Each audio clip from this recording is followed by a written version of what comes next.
Hello and welcome to Alan History Nerd. In this video I'm going to be comparing the US and UK Supreme Courts and the degree of protection of civil rights in the two countries, including the role played by pressure groups. So this is a kind of really interesting bit of comparative politics. The two countries in a lot of ways are quite similar, but the structures of them, particularly the constitutions, means that underlying this there are actually some fairly significant differences between the positions of two institutions that essentially have the same name, the Supreme Courts, but their position is slightly different, their power is slightly different. Again, it's a very interesting comparison. So this is designed for A-level politics.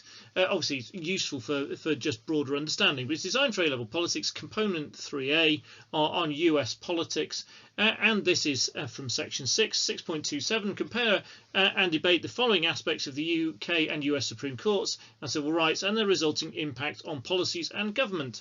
So we've got the basis for and relative extent of their powers, relative independence of the Supreme Court in the US and the UK, effectiveness of protection of rights in each country, the effectiveness of interest groups in protection of civil rights in the UK and US, and then we're also going to look at 6.2.8, the extent to which rational, cultural and structural approaches can be used to account for these similarities and differences. So essentially that's what I'm going to try and do. It's quite a lot to get through, but I will try and touch on all of these different elements.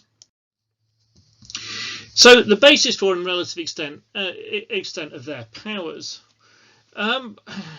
So the US Supreme Court was created by the Constitution in 1787 as the highest court in the judicial branch of government. It has always been a key component in US politics. It contrasts with the situation we have in the UK. So, and this is a real oddity, I think, really, because normally we think of the US system as a relatively modern, relatively new one. America is a relatively young country, and we think of the UK being a kind of steeped in a very long history and institutions and things having been around forever. And in a lot of cases that is true, but in this particular instance it is very, very different. So the Supreme Court in the UK was created in 2009, replacing the Law Lords as the highest court in the UK, following the 2005 Constitutional Reform Act. Essentially, they do the same job. They uphold the law and the Constitution. They interpret the meaning of the Constitution. There is a degree of vagueness in both constitutions, and again, if you look at earlier videos I've done on constitutions, you'll see that. I mean, vagueness is one of the key elements of the US Constitution and the UK one, because of the fact that it is uncodified. It is essentially by definition, therefore, rather vague. And this vagueness increases the power of the Supreme Court in both countries if they choose to use that vagueness, and there is again in debate on how far the Supreme Courts should push their power, as well as arguments about exactly how much power they have. Now, in both countries, the fact that they are doing these different things, but in particularly this interpretation of the Constitution, gives them the ability essentially to make really, really significant statements about what can and cannot be done. So if a government is acting illegally, is breaking the Constitution, then the Supreme Court in the US or the UK can say, you can't do that. Now, there is variation in the power in terms of what happens next, and it's much more difficult to overturn a Supreme Court judgment in the US than it is to overturn one in the UK, because of where sovereignty lies, so with the Constitution in the US or with Parliament in the UK. But nonetheless, they are doing very similar jobs, and both of them have quite a high degree of power. Now, there are, however, differences that impact on their roles. So, as I've mentioned already, in the UK, Parliament is sovereign, whilst in the US, the Constitution is. So the judiciary and the Supreme Court in the US owe their power to the Constitution, whilst in effect the UK owes their power to Parliament. It's Parliament that created the Supreme Court in the UK, whilst it is the Constitution that creates the Supreme Court in the US. And the difference in the location of power really does impact on the degree of power they have within the system. So the US Supreme Court holds more power. it's able to overrule an act of Congress in a way that the UK Supreme Court would not be able to do so effectively override the power of an act of Parliament, especially as, again, its ability to do that could be just taken away from it immediately by an act of Parliament. So this is in part due to how the court's actions could be addressed. So if you've got an act, a judgment by the Supreme Court in the US, and you wanted to get round it, then you would have to amend the Constitution, or you'd have to wait for a court with a very different ideology, very different interpretation of the Constitution to go back and knock that over. Now we see that occasionally with Plessy Ferguson getting knocked over by Brown versus the Board of Education, but you need a high degree of political activism. We've seen others which should really entrench some kind of really key issues in the US. I mean, one of the more examples I always think about this is Wade versus Roe versus Wade, in which kind of abortion law is essentially defined by the Supreme Court rather than by Congress. Now, if you don't like the position it's got to, then if you wanted to change that, you either need the Supreme Court to change its mind, or in the US you need the you would need to amend the Constitution. Now, there's more agreement, I think, on some of these issues in the UK anyway. But again, normally the more of these things have been, in terms of rights and things, have been acted through Parliament rather than through the courts. In the UK, again, it's similar. If a UK government doesn't like a judgment by a Supreme Court, it can simply pass a law. And again, because of the different nature of the legislature, and again, I've looked at the legislatures in earlier videos, is that passing an act of Parliament, if you're a UK government and you've got a majority, isn't actually that huge a difficult deal. Even passing legislation, let alone an amendment in the US, is more difficult. Johnson did speak about doing this after he lost Supreme Court judgment on proroguing Parliament. Now, another really important area is the relative independence of the Supreme Court in the US and the UK. And again, this argument kind of goes back and connects to the previous one, which was about power. Now, the appointment process in the US is seen as being far, far more political than the appointment process in the UK. But that political influence, it can be argued, is lost the moment the appointment is confirmed. So there is the political element of the president making the nomination, about the Senate confirming it. It's often done a very partisan, ideologically driven argument that goes on. If you look at the kind of the rejection of refusal to confirm Merrick Garland by the Republican Senate, followed by, in circumstances that weren't a million miles different, but actually close to the end of Trump's term, where they rushed through the confirmation of Coney Barrett. So we do see that really political element in the US, and you don't really see that in the UK. And in the US, you got this appointment of these 9 Supreme Court justices, and it is only when a position becomes available, either through retirement or resignation or death, because they have life tenure. In the UK, the court is slightly bigger. There's 12 justices, only between 5 and 11 here in one case. Obviously, the key bit is keeping the odd numbers, otherwise it causes problems. When there is a position open, then the new judge is selected by a 5-person select commission, who are made up by the president and deputy president of the court. So actually, the court plays more of a role in selecting its own membership. A member of the Judicial Appointments Commission for England and the UK, and one from each of the equivalent bodies in Scotland and Northern Ireland. And all those bodies that I mentioned there are all made up of legal experts. So this is the judiciary essentially selecting their leading members and going, this is kind of, in legal practice, these are the right people or the right person to take that position. Whilst in the US, the decision's been made by politicians, and that might immediately give us to some kind of feeling about the degree of independence in the UK being greater than that in the US. And that's how it looks. It looks like the UK system is less politically influenced and therefore more independent. However, again, that's up until the moment of appointment. And so it must be noted, so for example, Trump had a very unusual position, particularly for a one-term president, of getting to appoint 3 of the 9 justices. Also, again, fairly unique in terms of the degree of shift that he was able to put in terms of the liberal conservative balance in the court, making it kind of 6-3 in favour of the Conservatives. That doesn't mean they backed him, though. So, for example, he received no support from the Supreme Court over his claims of electoral fraud in 2020, and therefore the fact that he appointed them does not necessarily mean they're going to agree with his policies, that they're going to agree with him ideologically once they're in place, and there's nothing he can then do about it. And that might reinstate actually a degree of our belief and faith in the independence of the US judiciary. The US judiciary also have life tenure, which again it kind of concretes and or sets in that independence. In UK, the retirement age is 70 for judges on the Supreme Court, 75 for those appointed before 1995, and again, that's obviously just changes in the regulation. In the UK, judges can be removed by petition to the monarch from both houses of Parliament, but again, essentially they need to have done something fairly seriously wrong for that to happen. Otherwise, it would, again, in that bit you could say, well, that could be done for political reasons, but the chance of that getting through on that basis would be very, very slim. In the US, judges can be impeached, but again, that's for serious kind of malpractice, not just because a president or Congress doesn't like what they're doing.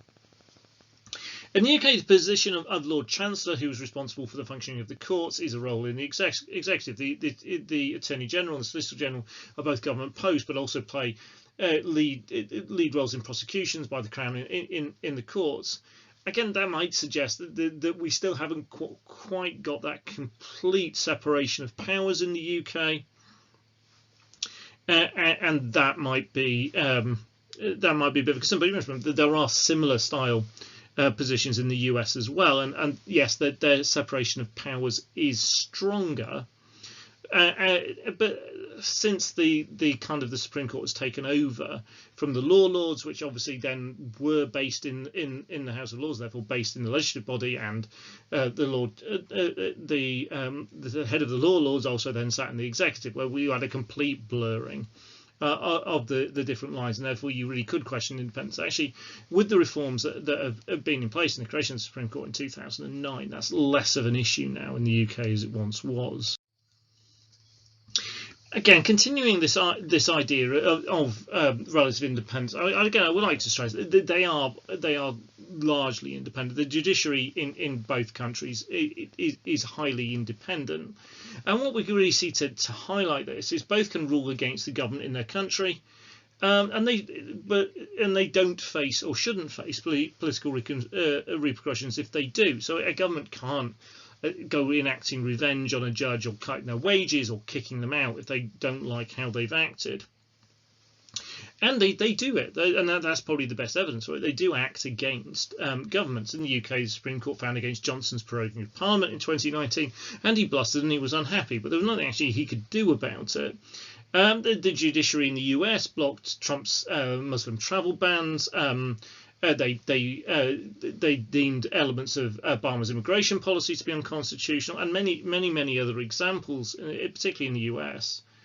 And US and UK judges essentially can't really be removed unless they break the law. Now, there is pressure without actual complete power to stop judges doing what they do. So independence is a slightly more nuanced thing, I think, really.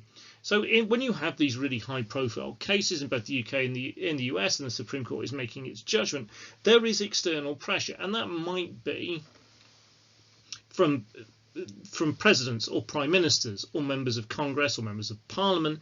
It might well be from the media. It might be protests and upset from the public.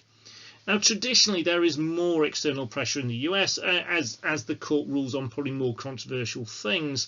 So the fact that they have more of a role in public policy than the UK Supreme Court does, and often so the Supreme Court is in effect making law on things like abortion and gay marriage and gun rights and things like that, means that the public is more likely to be critical of what it does or support what it does. Again, similar with members of Congress and presidents, and so you can see things, and we saw this with the Roberts Court, where the president criticised the Supreme Court judgment, and Roberts wasn't very happy about it. So you can criticise the Supreme Court, but it shouldn't really be done by a president at the State of the Union address. Now, in the UK, we don't normally see stuff like this because, again, they tend to be on fairly dry constitutional issues, which people like me get really wound up about, but not necessarily huge amounts of the public. Now, I say that it's normally the case, and again, we've been through this very kind of weird bit of UK politics, and if we look at what was going on with some of the cases that were taken to the Supreme Court over Brexit, and we had at one point the Daily Mail labelling the judges as enemies of the people, and putting their picture on the front page. And it wasn't just the Daily Mail; it was some other papers as well, and they really went after them. And again, how easy is it for the judiciary to remain completely independent when facing with this kind of pressure? Now, the next bit I'm going to look at is the effectiveness of interest groups in protection of civil rights in the US and the UK. And this one I think is quite a hard one because we've got stuff here, and again, this all reflects on stuff we do later in the video when we talk about rational, structural, and cultural, because you've got different elements in all of this. Some of it is the structures within which they are working, and some of it is to do with the culture within the different countries, and some of it is to do with the issues themselves. So, for example, in the UK, there is a stronger party system, or traditionally there's a stronger party system. Again, with the parties, again in the US, they're having to try and act and in a more unified way, because the bipartisan stuff just seems to have completely died in the US at the moment. But in the UK system, because of the blurring of our executive and our legislature, you've got the parties have got whip systems. There's much more patronage that a party leadership of a UK government can offer to its backbenchers than a president can offer to the members of Congress of their party. And this makes it difficult for civil rights groups to have as much impact in the UK, because kind of getting some of the individual MPs or some members of the House of Lords behind you and things like that isn't enough. If you don't win over the party leadership of the party in power, then you're not going to immediately affect anything. You might win over the leadership of the main opposition, and then you've got to hope they win an election. So you can influence them, but unless you are getting home to the party leadership, it's more difficult, because so much more power is concentrated in the hands of much fewer people in the UK.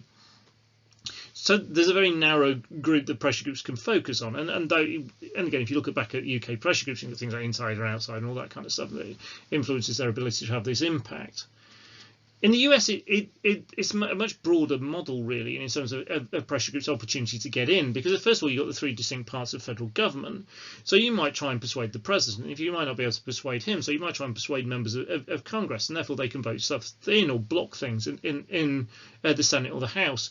You might just take it through the courts and go to the Supreme Court, and again, the broader remit in terms of what the Supreme Court tends to be dealing with in the US means that's more likely to have an impact on things like civil rights. So again, if I build a bit of an example of that, you may have more luck if you're looking to a Democrat president and you want to promote minority rights. You might have more luck if you go and lobby a Republican Senate about increasing or consolidating gun rights.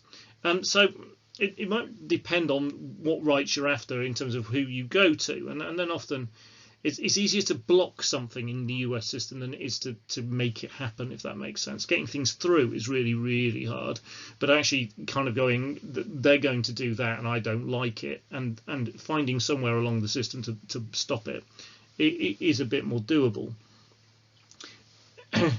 If you can, as a pressure group, get the government on board, then essentially and persuade them, then essentially your ability to get done what you want to do is fairly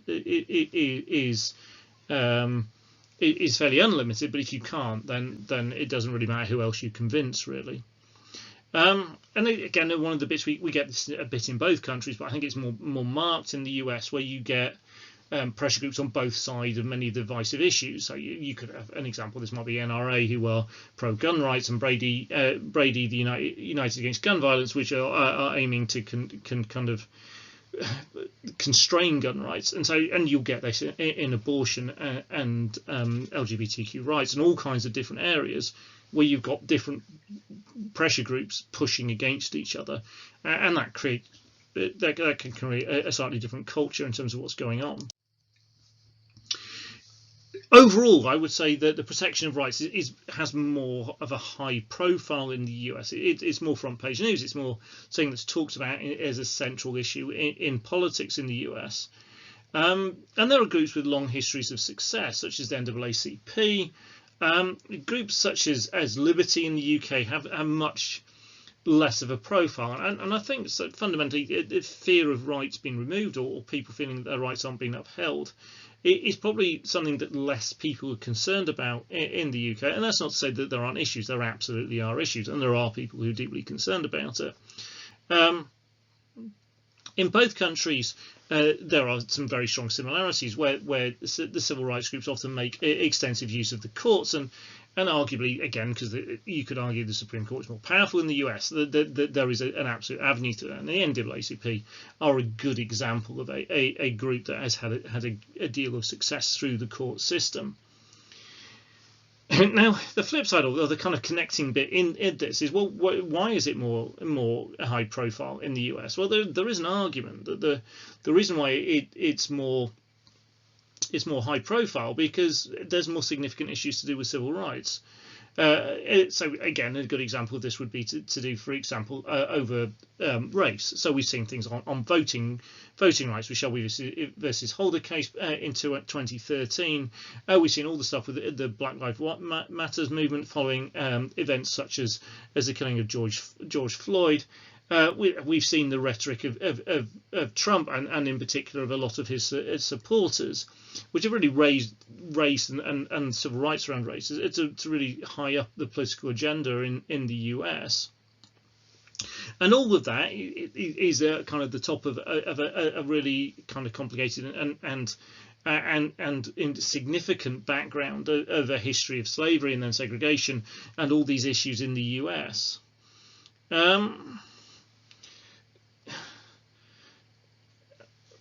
Now, you can argue essentially the UK groups have been more successful. Essentially, there's maybe less controversy that they are fighting over. However, it must be remembered that the UK also has a load of issues over the similar issues. So we have seen over recent years things such as the Windrush scandals, which shows again there are significant issues relating to immigration and race and rights in the UK. Issues surrounding the Grenfell fire in terms of rights of people, and again, the race was an element, and socioeconomic background was an issue that's been looked at a lot from this. We've seen lots of stuff, for example, around stop and search controversies in the UK.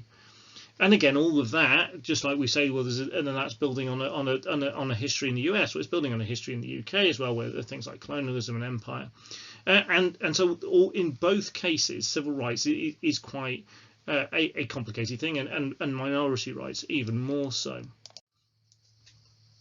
Now, one bit that is shared between the two is actually the curtailing of a degree of civil rights in the context of a threat of terrorism or terrorist acts. So we've seen some curtailing of rights and some expanding of police powers in both the US and the UK.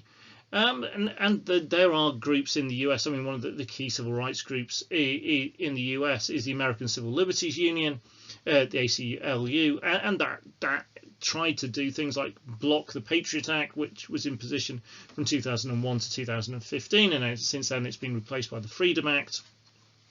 Both of which raise considerable concerns over government surveillance. Again, if you ever watch any kind of blockbuster US film, there's often some kind of element in this about big government and surveillance and technology and evasion of privacy and all that kind of stuff. And the government is watching it. It is a big concern about a lot of people in the US. It's a big concern about a lot of people in the UK.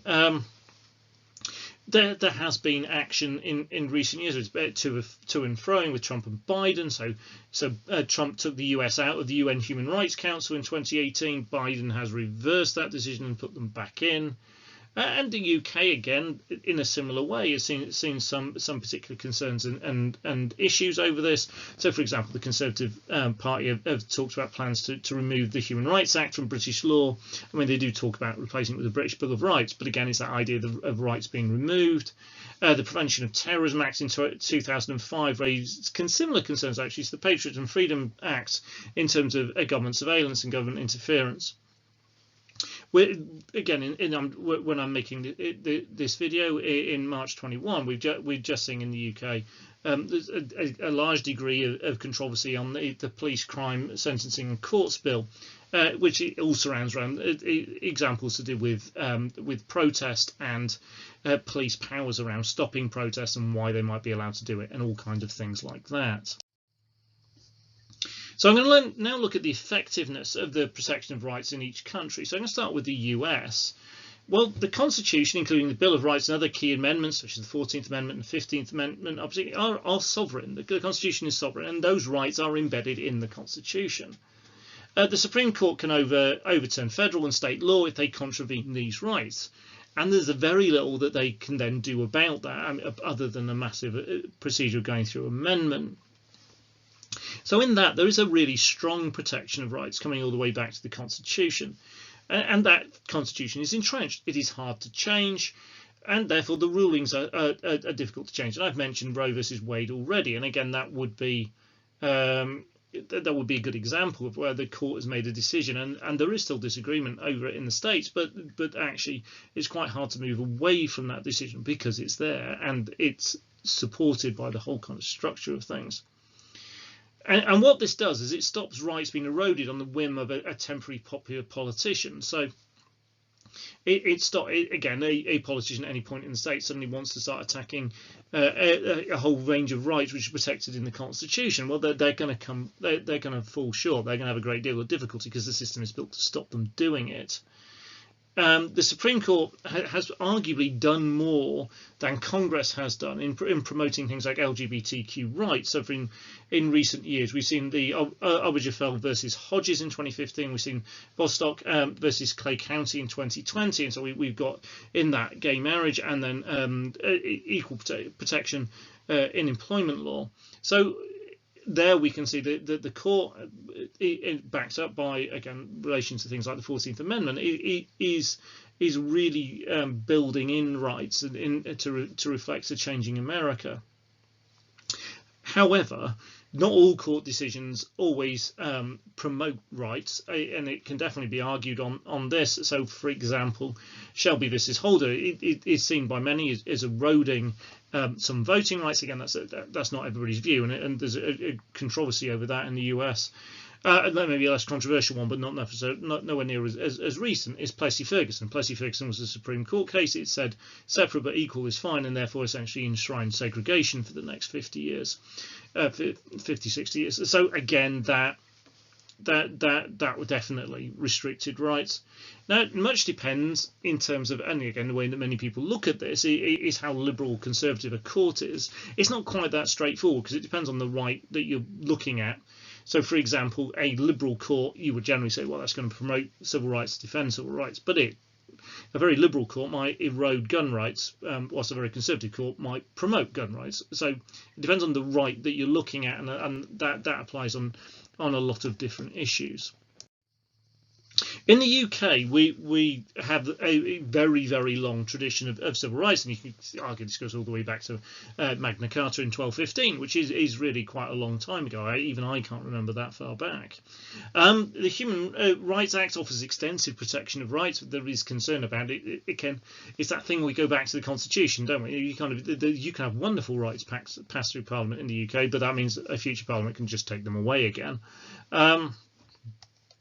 And that makes life difficult. So the fact that the Constitution isn't entrenched, it means that the rights aren't entrenched, and therefore they can be under threat. And I can say, well, actually, in reality, that one's under threat, though it would be replaced with the British Bill of Rights. And then this is the bit where it looks a bit like I'm about to get my tinfoil hat on and go, oh, they're going to go everyone's going to take our rights away from us, and I want an entrenched constitution that's going to protect it.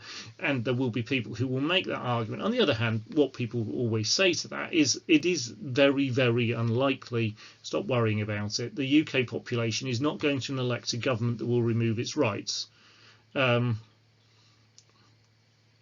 However, if they were to, nothing really would stand in that government's way. Whilst in the US, you would kind of go, right, okay, you've managed to get into the White House, you want to remove everybody's rights. Good luck with that. The Supreme Court's just down the road. Congress is just down the road as well. So, yeah, I don't fancy your chances. In the UK, it would be more of a threat, but you can argue it's a fairly unlikely scenario. Now, the next bit, I'm going to look at the rational, cultural and structural approaches, how they can be used to account for these similarities and differences. So I'm going to start with the rational one. Well, rational obviously applies to this because we're talking about individuals, and the individuals we're talking about are the judges, the justices. And so they can act legitimately according to their own beliefs, that they can interpret the Constitution and rule on matters of the law depending on their beliefs about the issue in front of them. And there is certainly room for ideology in this. It might be driven that they might be a liberal and therefore they see the world in a particular way. They might be a conservative and see the world in a different way. And therefore there is an option of rational choice in it. Now, where the court in the US addresses more public policy than the one in the UK, you can argue there is more room for that kind of ideological, rational addressing of things by individual justices, and you can talk about the appointment process and the balance of the court and how following certain appointments and that shifts the balance, and therefore the decisions that made shift, and it all therefore fits in it. And you've got bits of structure in there in terms of how people go in, but there's a lot of rational in it as well. However, a lot of this depends actually on the scope of that depends on other aspects of how the Supreme Court justices see themselves. So, for example, the rational approach, it would be damaged if you were looking at a group of strict originalists who therefore wanted to stick to the original intention and meaning of the Constitution, so they don't really want to start reinterpreting it and looking at it in a different way, and they believe in judicial restraint, so they don't think the Supreme Court should be legislating from the bench. Therefore, they would actually be restricting their own ability to follow their own beliefs. And they would be trying to make things more objective. And again, this is kind of some of the area where some of the people like Roberts and others on the court have kind of pushed this bit of judicial restraint and things like that. So in a way, that would undermine the rational model. If you've got a court, and again, one of the ones I would go back to this would be the Warren Court, who believe more in a living constitution and believe in judicial activism. And that might lead to them legislating from the bench to quote how it's often looked at in the US. Well, that's different then actually the rational model really comes in and fits quite nicely. The judges in both countries are restricted by the structures and can be checked by other institutions. And again, all this limits the rational model in terms of explaining the differences. In the US, the structures are more rigid, and the power to pursue their belief and to see them stick, however, is greater. So there is a balancing act there, because the counterbalance from the structures in the US isn't as strong, and therefore we get. And again, you can talk about it in terms of rational choice. Well, we've got the choice of justices in the US is more of a political thing. It's more of an ideological thing, and we saw that with the different appointment processes we looked at earlier. And so that bit, ideology, is a significant part, you could argue, underlying political ideology, you could argue, is a significant part of getting the job in the US, and therefore the rational model plays more of a role. And that is different in the UK, where the decisions aren't being made by politicians and they're being made by other members of the legal profession, and therefore these things are less effective. In terms of cultural issues, well, in the US, we see more of these competing groups, so factions, in terms of society, in favour or attacking certain parts of civil rights, and there's different bits on different sides. And the US has become increasingly tribal and extreme over these issues in more recent years. Now, the American version of conservatism is in lots of ways quite different from the UK one in various aspects. But the American version of conservatism, and those who call themselves conservatives in the US, can be seen to want to erode some of the progress made in civil rights since the 1950s, attacking things like voting rights, and happy about the expansion of LGBTQ rights, wanting to restrict a woman's right to choose, and some elements of it, not all, but some elements of it display degrees of racial prejudice, and particularly looking to restrict the powers and influence of different groups within the US. Now, some of this is argued because the stuff in the 50s and 60s was set up when the world was very different, and actually, yes, there was inequality then, but the equality that has been sorted to a degree. And again, there's lots of people have lots of different opinions on that, and look at it in different ways. Now, the liberal or progressive wing of US politics, again, would be seen as pushing for much greater promotion of rights and policies to increase equality and promote diversity. So it's the culture of those two are kind of pulling it that way, and I don't think maybe we have the same kind of divide in the UK. There aren't really many mainstream groups that are trying to push back progress made over the years in terms of civil rights. The divisive issues in the US aren't really considered in the political arena in the UK in quite the same way. I mean, well, the big example of this is abortion. You don't see huge arguments over abortion in the run-ups to general elections in the UK. You don't see Parliament MPs talking about it. A lot of the rights that are in place in the UK, some of in terms of social policy, were put in place through private members' bills in the 1960s, and have been built on since, and Human Rights Act and things like that have promoted them even further. Now, the LGBTQ rights is kind of quite an interesting one, because two things happened at fairly similar times. Obergefell, the case was in 2013 in the US. Well, the gay marriage bill passed in the UK in 2014, and it passed 400 votes to 175. Now, there was a Tory backbench rebellion over it, but the leadership of all the major parties were in favour of it. So it wasn't something people were fighting elections over. There wasn't a clear divide between the major parties, where you could say more Labour MPs voted for it than Conservative MPs voted for it, but there was significant numbers on both sides that voted for it, suggesting this isn't a party dividing matter, which it is in the US. And the reason why these things was put into law by the Supreme Court is because they weren't put into law by Congress. The Congress failed to pass anything similar to that. So that would suggest that there is kind of cultural difference in terms of some of the attitude to some of these rights, in particular the degree of controversy over some of them are more in the US, and part of the cultural background to that is religious belief and all kinds of things like that. Now, structural is always my favourite, and because that's how I see political systems, and therefore I think it works really well for this. But you don't necessarily have to use this one. The other two, as I've gone through, have got some really strong elements in them as well. So structurally, there appears to be much stronger protection of rights in the US, going to all the stuff to do with the entrenched Constitution, which entrenches those rights, and they are defended by the Supreme Court, which has a huge amount of power, and therefore you can say, in terms of comparing it, well, why would you argue civil rights are better protected in the UK or the US? Well, I'd argue in a way that they're better protected in the US. And why is that? Well, it's because of their political structure and their constitution, and that feeds into that. So, and these constitutions in the US and UK, they set out the roles and powers of the Supreme Court. They set out the rights which they must protect and the methods by which the decisions that they make can then be overturned. The comparative flexibility of the constitutions and the location of sovereignty have significant impact on this. So, for example, the US Constitution is far less flexible. It's entrenched, it's codified, and therefore you can see the rights, and it's difficult to remove any of those. If the Supreme Court makes a decision, then really you either need the Supreme Court to change its mind, or you need to amend the Constitution. In the UK, you don't like what the Supreme Court is doing. You just change the law. The law, as an act of Parliament, can make up part of the Constitution. The Constitution changes. The judgment should change. So that bit, it doesn't mean there are less rights in the UK. Absolutely doesn't mean there are less rights. It just means that protection of them is different. And the power of the Supreme Court, I mentioned, is greater.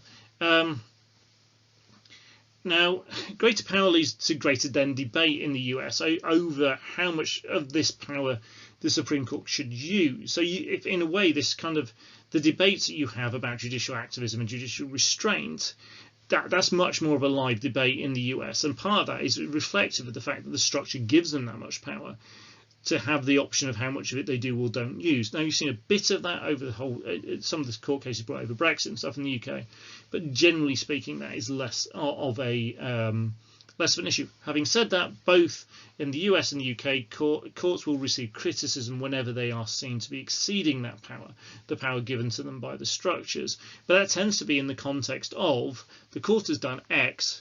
I think that actually the rule of law, the constitution, or whatever it is, means that they shouldn't be doing that. That's not their job. It should be done by Parliament, should be done by the executive, or whatever it is. So the structure in a way sets the context in which you can have the debate about rights. I hope that's been helpful for you. If it has been, then please hit the like button. If you have any comments or questions, then please leave those below. If you haven't subscribed already, then please do. I'm aiming to cover the whole of the A-level specification as I teach it. So that's components 1 and 2 and component 3A, which is the US option. In component 2, I do as my ideology, I do nationalism. Now there are other bits available, but in terms of my coverage, that's what I'm focusing on. There is also a whole range of other playlists on my channel. So if you're interested in the US, there's some US history on there. There's some UK history on there as well, both some modern and some Tudor stuff, and there's some Russian history. So there's all kinds of stuff on there. So hopefully you'll find it interesting. And if you do, please subscribe, turn on notifications, and find out as I add more videos. Thank you very much for watching.